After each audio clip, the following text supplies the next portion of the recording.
So as mentioned in the trunk repair video, there were a couple of pieces of dust that fell into the clear coat. So before I could move on, I now had the paint dry up for about a couple of days, and I could sand these out and polish it back up.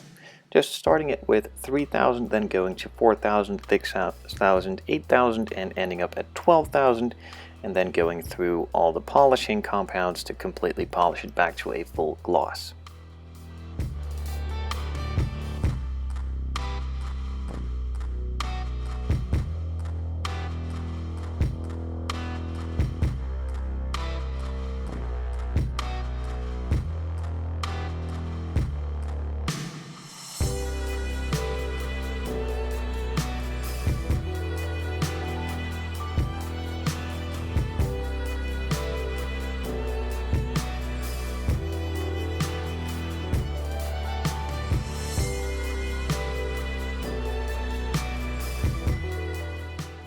Now that the trunk is all sanded up to 12,000 grit, I moved on to the first polishing compound, and that is a rougher scratch remover from Commandant.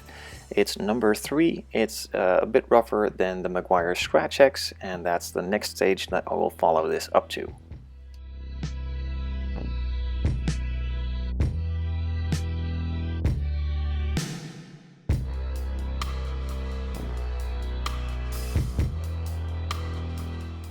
So following the Commandant 3 up with the Scratch X, removing those finer scratches left by the first compound and making it even smoother to then move on to the Gravity Colors 3-stage polishing compound set with stage 1, 2, and 3.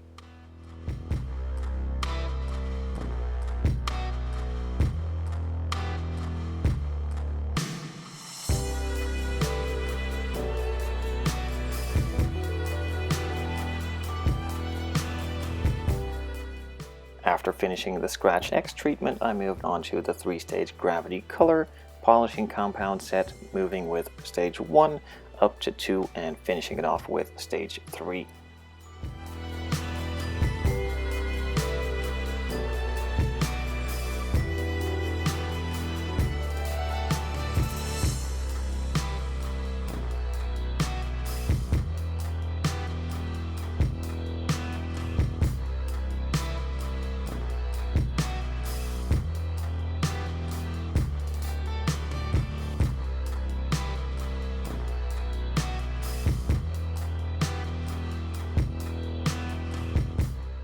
Now that the trunk is back to its full gloss and it's super smooth and nice as the rest of the body is, I could move my attention to the interior. Now, as mentioned in the unboxing video, the Fujimi kit has a bit of a letdown, and that is the interior. A couple of pieces are molded in, which makes it a lot harder to detail, and the door panels are lacking a lot of detail, so I thought I'd fix that by adding some plastic card. Firstly, I'm making a template, putting some points on there to draw the line and the shape that I want to create in some styrene, and then transfer this tape to a plastic card or styrene sheet, cutting that out, gluing that in, sanding it smooth, filling it with some super glue on the edges, sanding that smooth, adding another couple of layers of the super glue to fill those deeper areas in a bit more and make it even with the rest of the door panel, to make it look a lot more like the actual one does and not have it be one flat boring panel.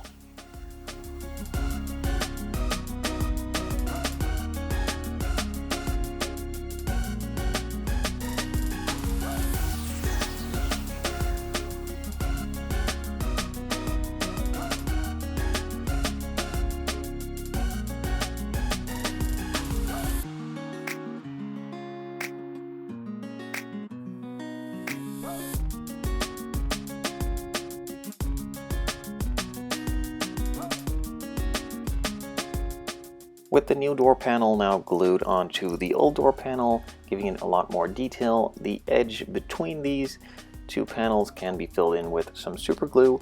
I let that dry, sanded it smooth. There were still a couple of dents and uneven spots, so I added some more of the super glue. Also added some super glue accelerator so I could move on quickly, and did this about 2 or 3 more times until it was completely even. There were no gaps and no low or high spots left, and it looked like it was one piece, as if nothing ever happened.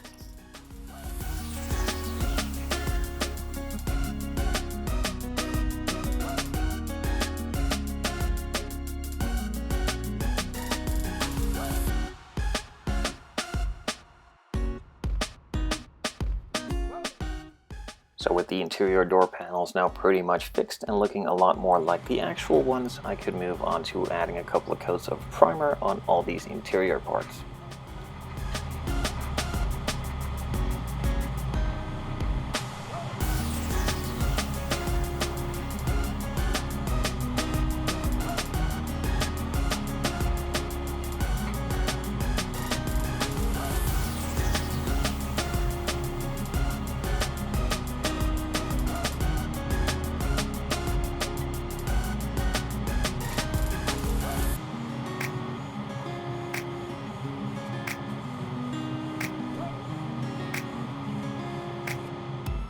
The actual car has a two-tone interior with mostly a olive black or gray, and also some lighter gray on some of the inserts. So the inserts were first painted with the lighter gray, then I masked everything off and mixed a custom olive black grayish color for the rest of the parts.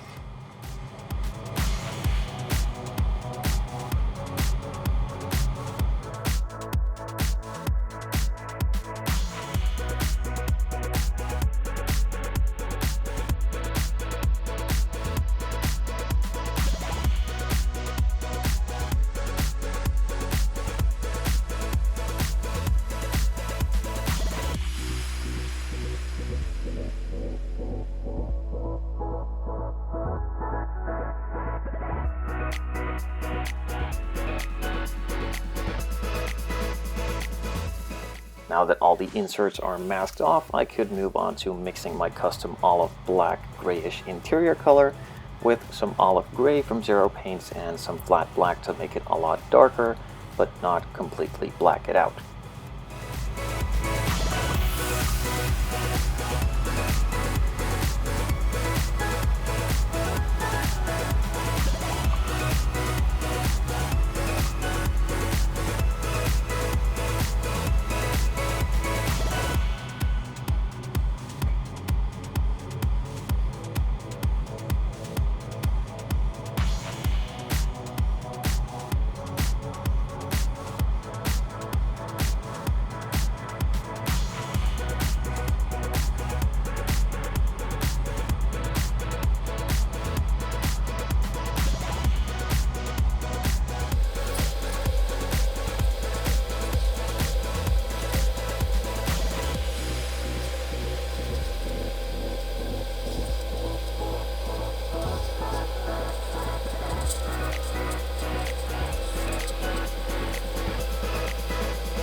Some parts for behind the seats and the seats back themselves needed to be in a gunmetal color, so I painted these as well, masked the seat off so that I wouldn't paint the leather color in this gunmetal, and applied some coats of gunmetal to that as well.